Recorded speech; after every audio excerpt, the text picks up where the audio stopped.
भाई जो गुरु वचन पे डट गे, कट गे फंद 84 के, कट गे फंद 84 के, रकट गे।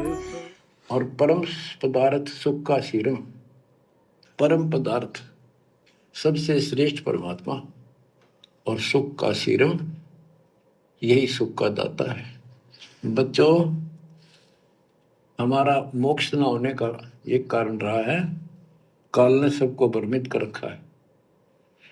जैसा सृष्टि रचना के द्वारा आपको बताया गया, काल ने कहा था सबको उल्टे रास्ते ला दूंगा, किसी को सच्चा मार्ग नहीं बताऊंगा। बच्चों, आपको अमरवाणी सुना रहा हूं, अमर ग्रंथ की, जहां से दास बोल रहा है और यहाँ से परमात्मा ने कैसा अजब गजब करके आप तक ये सत संदेश पहुंचाया है, इस पे अमल करना। अब देखो क्या करें गुरुदेव कि तुम्हें जो ये सत्संग भेजे जा रहे हैं ना हिसार जेल से, ये परमात्मा का विशेष आशीर्वाद है, यानी गुरुदेव का विशेष आशीर्वाद है हमारे ऊपर। और गुरुदेव कह रहे हैं बच्चों इसके ऊपर अमल करना, कहने सुनने तक मत रखना इन बातों को कि मैंने यहाँ से सत्संग करके भेज दिए, आपने सुबह सुबह सुन लिए और सारा दिन फिर वही क्रिया करने लग गए जो आम लोग कर रहे हैं। तो गुरुदेव कह रहे हैं ऐसे बात बनेगी नहीं, तुम अपने गुरु के दोषी हो जाओगे। ऐसे हमने अमल करना है प्रत्येक बात के ऊपर कि हमारे गुरुदेव इतना संघर्ष क्यों कर रहे हैं, किसके लिए कर रहे हैं। समर्थ होते हुए भी परमात्मा 10 साल से जेल में क्यों बैठे हैं, क्या लीला है, क्या मिशन है। परमात्मा हमें अपने से दूर कर कर हमें ज्ञान आधार से स्वयं भक्ति मार्ग पर निर्णय लेते हुए चलता हुआ देखना चाहते हैं, क्योंकि परमात्मा को पता है कि एक समय यहां से मैंने भी जाना है और यदि मैं अचानक से चला जाऊंगा तो सारी आत्माएं डगमग हो जाएंगी। तो एक छोटी सी रिहर्सल की परमात्मा ने कि मैं देखता हूं कि जब मैं सतलोक जाऊंगा तो मेरे जाने के बाद ये भगत किस प्रकार से भक्ति करेंगे, मेरे द्वारा दिए गए अनमोल ज्ञान को आधार बनाकर भक्ति करेंगे या फिर मेरे परिवार को देखकर भक्ति करेंगे या एक दूसरे भक्तों की देखा देखी भक्ति करेंगे, या फिर जब तक मैं हूं तब तक तो भक्ति पे लग रहे हैं और जब मैं चला जाऊंगा तो फिर पीछे से भक्ति पे ये फिर ढिलाई बरतने लग जाएंगे, मर्यादाओं का ध्यान नहीं रखेंगे। तो परमात्मा हिसार जेल में बैठकर वो रिहर्सल कर रहे हैं कि मेरे जाने के बाद का भगत समाज क्या होगा, कैसा होगा, भक्ति माहौल कैसा होगा, और यदि कोई गलती वर्तमान में हो भी गई तो उसको मैं जाने से पहले ठीक करके चला जाऊंगा। और दूसरा, संगत में अभी तक कितने भगत बने हैं, एक छोटी सी परीक्षा भी परमात्मा हिसार जेल में बैठ के ले रहे हैं कि कितने तो काल के एजेंट घुसे हुए हैं भगत बन के और कितने वास्तव में परमात्मा की आत्माएं हैं जो अपना आत्म कल्याण चाहती हैं।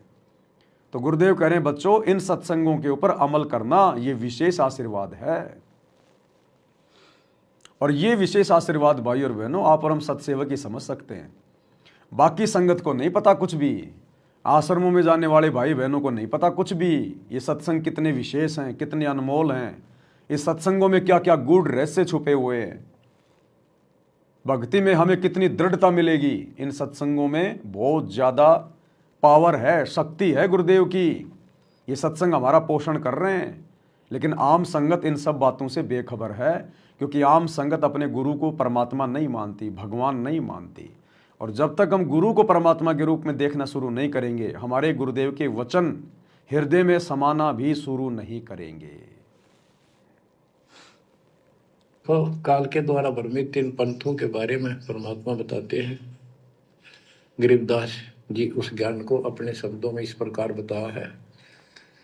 अथ सठ दर्शन गमोड़ बैदा, सठ दर्शन सठ भेष कहाँ हुए, बहु विधि धूम धूम धार मचावे, तीर्थ व्रत करे तर बीता, वेद पुराण पढ़त है गीता।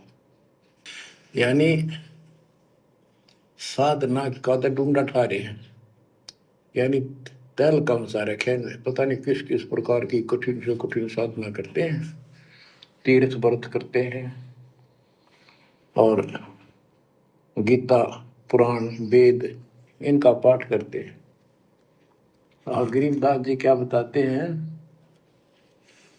रग यजु है शाम अथर्व, ये चारों वेद चत भंगी रे, सुख संवेद बाचे साहिब का, सोहन सा सतसंगी रे, सोहन सा सतसंगी रे।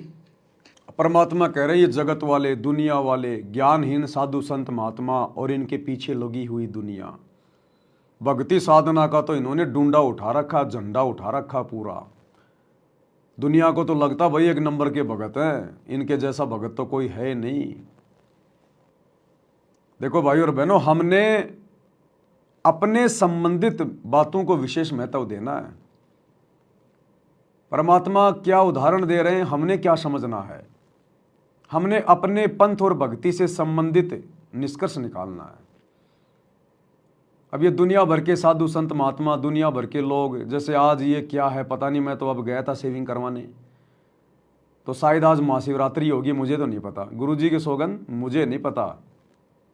मैं तो अब सुबह जैसे निकला 10-11 बजे सेविंग करवाने के लिए, तब मैंने देखा लोग ये बेर बार लेके, गाजर वाजर लेकर, पता नहीं मंदिरों में भीड़ लग रही है। तो उनको देख के दास के अंदर ये विचार आया कि हो सकता आज कोई शिवरात्रि होगी, कोई महाशिवरात्रि हो सकती है।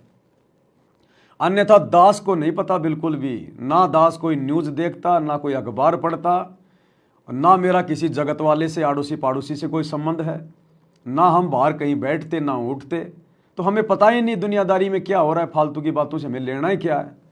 तो दास जैसे गया तब पता चला कि हो सकता है शिवरात्रि हो सकती है। अब है या नहीं है मुझे ये भी कन्फर्म नहीं है, मैं तो आइडिया लगा रहा हूँ, हो सकती है, अब है या नहीं है मुझे ये भी नहीं पता। तो दुनिया तो ऐसा लग रहा है जैसे एक नंबर के भगत हैं भाई, डुंडा पाट रखा है, कोई कावड़ ला रहा है, कोई पैदल यात्रा कर रहा है, कोई जमीन पे रेंग रेंग के नारियल फोड़ रहा है, कोई कहाँ जा रहा है, कोई क्या कर रहा है। लेकिन उनकी साधना 2 कोड़ी की, उसका परिणाम 0/0, लाभ कुछ नहीं, उल्टे कोरे पाप। तो ठीक इसी प्रकार वर्तमान में काल का तो एक ही काम है भाई और बहनों, भ्रमित करना। जिस प्रकार उसने जगत को भ्रमित कर रखा है भक्ति और भगवान के नाम पे, अब जब आत्माएं भगवान की शरण में आ जाएंगी, सतगुरु की शरण में आ जाएंगी, तो उनको भ्रमित क्यों नहीं करेगा। तो आज ठीक इसी प्रकार से जैसे जगत वाले भाई बहनों ने भक्ति का डूंडा उठा रखा है, लेकिन उनकी मान मर्यादा कुछ भी नहीं है, शास्त्रों के विरुद्ध है, इसी प्रकार सतगुरु रामपाल जी की 90% संगत जो सतलोक आश्रमों से जुड़ी हुई है, आम लोगों को लगता है भाई एक तो एक नंबर के भगत हैं, इन्होंने तो भक्ति का डूंडा उठा रखा है। साल में 5-5, 6 तो बहुत बड़े बड़े भंडारे कर रहे हैं, भंडारों का दिन रात प्रचार किया जा रहा है, पोस्टर लगाए जा रहे हैं, पंपलेट बांटे जा रहे हैं, जा जा के लोगों को न्योता दिया जा रहा है जबरदस्ती, आना जी हमारे भंडारे में, आना जी धनाने धाम में, देसी घी का भंडारा, देसी घी का भंडारा। यूट्यूब चैनल को सब्सक्राइब करवाने के लिए भक्तों की रेल बना रखी है, पुस्तकों का ज्ञान प्रचार कर रहे हैं, और तरह तरह से कहीं को रैली है, कोई राजनेता की रैली है, कोई मंत्री की रैली है, डूंडा पाट रखा है, बसों में भर भर के ले जाते हैं भक्तों को भीड़ इकट्ठी करने के लिए। तो दुनिया को तो लगता है कि बाबा रामपाल जी के भगत तो एक नंबर की भक्ति कर रहे हैं, लेकिन बाबा रामपाल जी के 90% भगत जो सतलोक आश्रमों से जुड़े हुए हैं, 2 धेले की भक्ति कर रहे हैं दुनिया वालों में, और बाबा रामपाल जी के सतलोक आश्रमों से जुड़े हुए भक्तों में कोई अंतर नहीं है, क्योंकि मर्यादा किसी की नहीं है, मर्यादा सबकी। जो गुरु बचन पे डट के, कट गे फंद 84 के, कट गे फंद 84 के, कट गे फंद 84 के।